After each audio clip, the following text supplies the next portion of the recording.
Welcome back to another episode of Podcast and Chill. We're so excited to have you here on the Learn English podcast channel. Last time, we talked about ways to improve your memory, and it seems like you all loved it.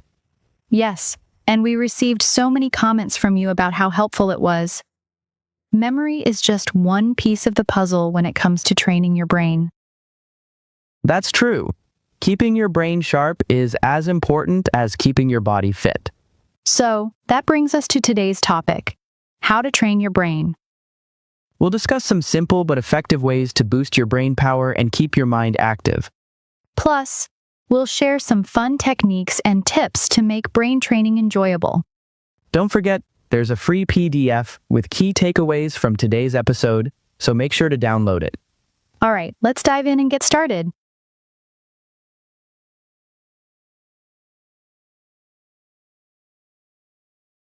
All right, Gwen, let's get into it. Why is brain training so important? Well, think of it this way. We train our bodies to stay healthy, so why not our brains? That's a great point. A strong brain helps with memory, problem solving, and staying focused, especially when learning English. Exactly. I read a study from Harvard that showed activities like learning a new skill can improve brain function and even delay aging. Learning new skills? Like what? It could be anything. Learning to play the guitar, trying out a new recipe, or even picking up a language like English. I've been trying to learn how to juggle. Does that count? It does. Juggling improves hand-eye coordination and concentration. So, learning something new keeps the brain active and sharp. What about memory exercises? Memory exercises are great. For example, try memorizing a list of words or using the memory palace technique. Memory Palace? Sounds like a place I'd love to visit. It's not a real palace, Leo. It's a method where you visualize a place and store pieces of information in different rooms to recall them later. That's so cool. I'm going to try it with my grocery list. Another fun exercise is using rhymes or songs to remember things. For example, think about how kids learn the alphabet with the ABC song. That melody sticks in your mind, and you remember it for years. You can apply the same idea to learning English words or phrases. For instance, you could create a simple tune to help remember irregular verbs like go, went, gone, or see, saw, seen. Oh, and don't forget about listening to songs in English. Songs are a great way to learn because they combine words with rhythm and emotion. Exactly. For example, singing along to Let It Be by the Beatles can help you practice simple phrases and pronunciation. Plus, when you sing a song you like, you're more likely to remember the words. That's true. I used to sing We Will Rock You by Queen all the time, and now I'll never forget the phrase, You got mud on your face. Another example is rhymes.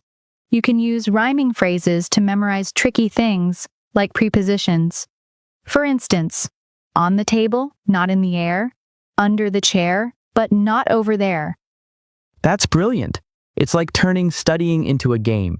And it works for people of all ages, not just kids. So whether you're creating your own tunes or borrowing from your favorite songs, music and rhymes make learning more fun and effective. And don't forget about learning through association. You mean like connecting a word to an image or story? Yes. For instance, if you're learning the word tree, picture a tree in your mind, or think of a memory involving a tree. That's a powerful way to remember vocabulary. Speaking of memory, I heard exercise can boost brain function too. Absolutely. A quick walk or even yoga can increase blood flow to your brain, helping you think more clearly.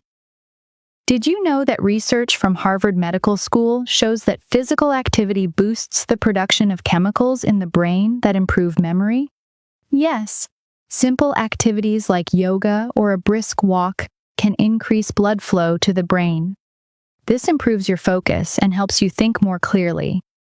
For instance, I read that just 30 minutes of moderate exercise a day can enhance the part of your brain responsible for learning and memory, the hippocampus.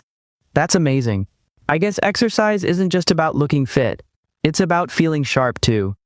Absolutely. Physical movement helps the brain release endorphins, which reduce stress and improve overall mood. So the next time you feel stuck or tired while studying, try a quick stretch or a short walk. Not only will you feel refreshed, but you'll also remember what you've learned more effectively. Wow, so training your brain isn't just about puzzles or studying, it's about keeping your whole lifestyle active and healthy. Exactly. And with consistent practice, you'll see results not only in learning English, but in your everyday life. Let's look at 5 helpful phrases from today's discussion. 1. Brain boost, an activity that improves the performance of your brain. Example, meditation is a great brain boost because it helps you focus better. 2. Memory hack, a trick or method to remember things more easily. Example, using rhymes is a classic memory hack for learning new words.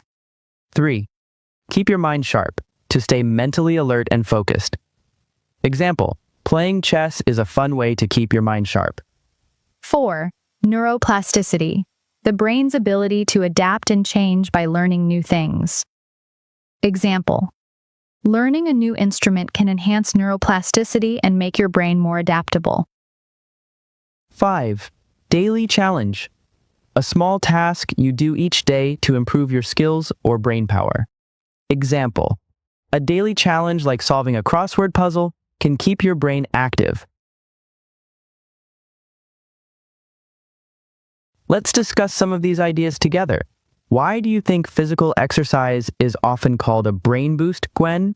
I think it's because exercise doesn't just help the body, it helps the brain too.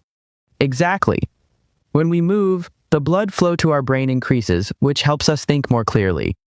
And it also improves memory, right? Right. I've noticed after a good walk, I can focus better on my work. Have you ever felt that way? Absolutely. It's like a mental reset button. Now here's another question. How can a daily challenge, like learning a new word, help improve your memory over time? That's an easy one. Repeating something every day strengthens the brain's neural connections. You're saying it's like building a stronger bridge in your mind? Exactly. And the more you practice, the easier it becomes to remember new things. That's a great way to put it. So, what's one small daily challenge you'd recommend to our listeners, Leo? I'd say start with learning one new word a day and using it in a sentence. It's simple but so effective. That sounds like a fun and easy challenge.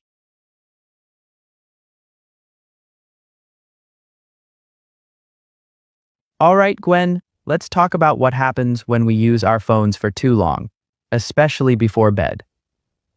Good idea, Leo. Let's start with sleep. When you use your phone right before bed, the blue light from the screen tricks your brain into thinking it's daytime. That's why it's harder to fall asleep, right? Exactly. Studies from Harvard Medical School show that blue light reduces melatonin, the hormone that helps us sleep. So, should we just stop using our phones before bed? That's one way. Experts recommend turning off screens at least an hour before sleeping. I guess that's also why I wake up feeling tired sometimes, even after 8 hours in bed. Exactly. Poor sleep quality can make you feel tired, no matter how long you sleep. And it's not just sleep. Using your phone too much can also affect your body. Like neck pain, right? I always feel it after scrolling for hours. Yes, it's called tech neck. This happens because we bend our necks forward while looking at screens for too long. A study from the National Institutes of Health shows that poor posture while using phones can cause long-term damage. Ouch! That sounds serious. What can we do to avoid this? Take breaks. For every 20 minutes of screen time, look away and stretch your neck and back. That's easy enough to try. And what about our eyes? My eyes always feel tired after too much scrolling. That's digital eye strain. Looking at screens for a long time can dry out your eyes and make them feel uncomfortable. To help, try the 20-20-20 rule. Every 20 minutes, look at something 20 feet away for 20 seconds. I'll give that a shot. Thanks, Gwen. One last thing. Spending too much time on your phone can also affect how you feel emotionally. Really? How so? Studies show that social media can increase anxiety and make people feel less happy. Comparing yourself to others online can make you feel like you're not good enough. That makes sense. Social media often shows only the highlights of people's lives. Exactly. And that's why it's important to take breaks and do activities that bring you real joy. For example, instead of scrolling, spend time with family or go for a walk in the park. Or pick up a hobby like painting, cooking, or even learning a new language. Great point, Leo. You could also try journaling. Writing down your thoughts can help you understand your feelings better. And remember, it's okay to take small steps. Maybe start by setting a goal like no phones during meals or 30 minutes of screen-free time before bed. That's a good one, Gwen. It's all about creating healthier habits, one step at a time. And let's not forget, we're all human. It's normal to feel tempted to check your phone sometimes. Totally. Just try to remind yourself why you want to take a break. You'll feel so much better when you focus on what truly makes you happy. All right, Gwen. Let's help our listeners by talking about some important phrases from today's discussion. That's a great idea, Leo. Let's start with take breaks. Take breaks means stopping an activity for a short time to rest or do something else. For example, I take breaks every hour when I study to help me stay focused. Next is screen-free time. It means time when you avoid using devices like phones, tablets, or computers. For example, I have screen-free time every evening to relax before bed. Another important phrase is healthier habits. This means routines or activities that are good for your body and mind. For example, eating more fruits and vegetables is one of my healthier habits. Let's not forget, remind yourself. This phrase means to tell yourself something so you don't forget it. For example, I remind myself to drink water every morning. Lastly, we have focus on. It means to give all your attention to something. For example, I focus on my goals to stay motivated. All right, Gwen, let's discuss 2 questions from today's topic. Sure, Leo. Question 1. How can screen-free time improve your health? It can help your eyes rest, reduce stress, and even improve sleep quality. That's true, and it also gives you more time for activities that make you happy. Question 2. Why is it important to remind yourself of your goals? Reminding yourself of your goals keeps you focused and motivated even when it's hard. Exactly. It also helps you avoid distractions like unnecessary scrolling. Now, let's ask our listeners, what do you do to manage your screen time? And do you have any healthier habits you'd like to share? Leave your thoughts in the comments below.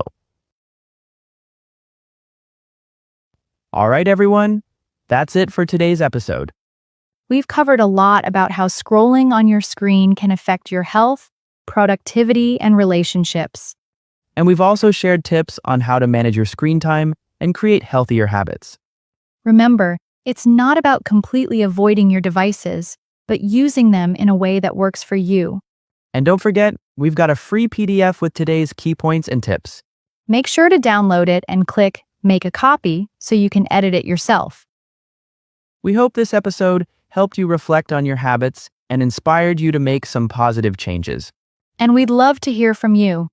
How do you balance your screen time and still enjoy your devices? Let us know in the comments below. Don't forget to like, share, and subscribe if you enjoyed today's episode. Thank you so much for joining us on Podcast and Chill.